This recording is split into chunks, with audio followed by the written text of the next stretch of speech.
गौरी पुत्र गणेश भगवान की जय। जय श्री कृष्ण, राधे राधे। आज हम सभी लोग बड़ी पवित्र पावन एकादशी के महात्म्य की कथा को श्रवण करेंगे।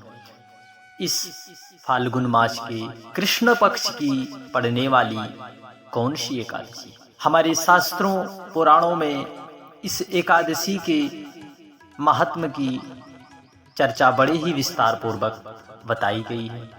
साथ ही साथ एकादशी सभी व्रतों में सर्वोत्तम उच्च कोटि का यह व्रत है। सभी शास्त्रों पुराणों में इस व्रत के समान दूसरा कोई व्रत नहीं बताया गया है। तो आज हम सभी लोग इस फाल्गुन मास में पड़ने वाली इस एकादशी की कथा को बड़े ही प्रसन्नचित भाव से श्रवण करेंगे। प्रिय भक्तगणों, कथा को संपूर्ण सुनकर भगवान श्री हरि नारायण विष्णु की संपूर्ण कृपा प्राप्त करें, क्योंकि हम सभी को पता है कि एकादशी की तिथि भगवान श्री हरि नारायण विष्णु को समर्पित है। यह अपने आप में एक दिव्य होती है, इसलिए हम सभी को इस एकादशी के महात्म्य की कथा को श्रवण करना चाहिए। यदि आप व्रत कर रहे हैं, किसी कारणवश यदि आप कथा नहीं श्रवण कर पाते, तो आपको संपूर्ण फल की प्राप्ति नहीं होती। यदि कथा व्रत करने के पश्चात यदि कथा को सुन लिया जाए, तो निश्चित है भगवान श्री हरि नारायण विष्णु की विशेष कृपा हम सभी पर सदा सर्वदा बनी रहती है। क्योंकि हमारे शास्त्रों और पुराणों में सुनना, श्रवण करना भी एक भक्ति का ही स्वरूप है। तो आइए बड़े प्रसन्नचित भाव से आज की इस महादुर्लभ कथा को श्रवण करते हैं। एक बार भगवान श्री कृष्ण से धर्मराज युधिष्ठिर बोले, हे जनार्दन, इस फाल्गुन मास के कृष्ण पक्ष की एकादशी का क्या नाम तथा उसकी क्या विधि है? उस व्रत को किसने किया और इस व्रत को करने से उन्हें किस फल की प्राप्ति हुई? उनका कौन सा मनोरथ पूर्ण हुआ? कृपा करके हे मधुसूदन, हमें इस कथा का सविस्तार वर्णन सुनाओ, क्योंकि अब हमारे मन मस्तिष्क में इस एकादशी की, फाल्गुन कृष्ण पक्ष की एकादशी के महात्म्य की कथा सुनने के लिए हमारे मन में व्याकुलता हो रही है। तब मधुसूदन श्री भगवान बोले, हे राजन, फाल्गुन मास के कृष्ण पक्ष की एकादशी का नाम विजया एकादशी। इस व्रत के प्रभाव से मनुष्य को विजय प्राप्त होती है। यह सब व्रतों में उत्तम व्रत होता है। इस विजया एकादशी के महात्म श्रवण व पठन से समस्त पापों का नाश हो जाता है।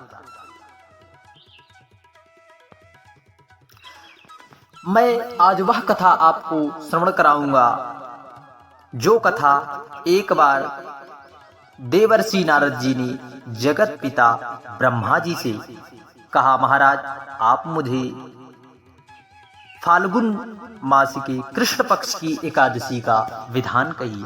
ब्रह्मा जी कहने लगे, नारद, विजया एकादशी का व्रत पुराने तथा नए पापों को नष्ट करने वाला है।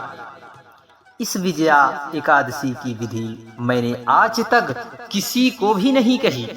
यह समस्त मनुष्यों को विजय श्री प्रदान कराती है।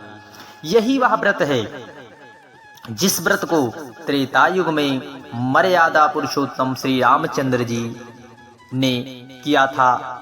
रामचंद्र जी को जब 14 वर्ष का वनवास हो गया, तब वे लक्ष्मण तथा सीता जी सहित पंचवटी में निवास करने लगे। वहां पर दुष्ट रावण ने जब सीता जी का मामा मारीच के साथ हरण किया, तब इस समाचार से प्रभु रामचंद्र जी तथा लक्ष्मण जी अत्यंत व्याकुल हुए और सीता माता की खोज के लिए चल दिए। घूमते घूमते जब वे मरणासन जटायु के पास पहुंचे, तब जटायु उन्हें सीता जी का सारा वृतांत सुनाकर स्वर्गलोक को चले गए। तब प्रभु राम ने उनका अंत्योष्टि संस्कार अपने पिता के तुल्य किया। कुछ आगे जाकर उनकी मित्रता सुग्रीव से हुई और बाली का वध किया। हनुमान जी ने लंका जाकर सीता माँ का पता लगाया और उनसे भी श्री रामचंद्र जी और सुग्रीव जी की मित्रता का वर्णन किया। वहां से लौटकर हनुमान जी ने भगवान राम के पास आकर वह सारा समाचार कह सुनाया। श्री रामचंद्र जी ने जब वानर सेना सहित सुग्रीव की सम्मति से लंका को प्रस्थान किया, तब प्रभु रामचंद्र जी समुद्र से किनारे पहुंचे। तब उन्होंने मगरमच्छ आदि से युक्त उस अगाध समुद्र को लक्ष्मण जी से कहा कि इस समुद्र को हम किस प्रकार पार करेंगे। प्रिय भक्तगणों, श्री लक्ष्मण जी ने कहा, हे पुराण पुरुषोत्तम, आप आदि पुरुष हैं, सब कुछ आप जानते हैं, आपसे अनजान कुछ भी नहीं है। यहाँ से आधा योजन दूर पर कुमारी द्वीप में बगदालभ्य नाम के मुनि रहते हैं। उन्होंने अनेकों ब्रह्मा देखे हैं। आप उनके पास जाकर इनका कुछ ना कुछ उपाय जरूर पूछिए। वे संत ऋषि महर्षि अवश्य हमें कोई ना कोई मार्ग प्रशस्त जरूर करावेंगे। लक्ष्मण जी के इस प्रकार प्रिय वचन सुनकर प्रभु रामचंद्र जी वगदालभ्य ऋषि के पास गए और उनको प्रणाम करके बैठ गए। मुनि ने भी उनको मनुष्य रूप धारण किए हुए पुराण पुरुषोत्तम समझकर उनसे पूछा कि हे राम, आपका आना कैसे हुआ? रामचंद्र जी मर्यादा पुरुषोत्तम, आपका आना कैसे हुआ? प्रभु रामचंद्र जी कहने लगे, हे ऋषि, मैं अपनी सेना सहित यहाँ आया हूँ। राक्षसों को जीतने के लिए लंका पर जा रहा हूँ। आप कृपा करके समुद्र पार करने का कोई उपाय बतलाइए। मैं इसी कारण आपके पास आया हूँ। वगदालभ्य ऋषि बोले, हे राम, फाल्गुन मास के कृष्ण पक्ष की एकादशी का उत्तम व्रत करने से निश्चय ही आपकी विजय होगी, साथ ही समुद्र भी पार कर लेंगे।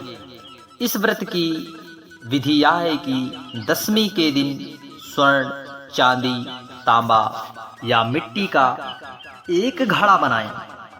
उस घड़े को जल से भरकर पंच पल्लव रख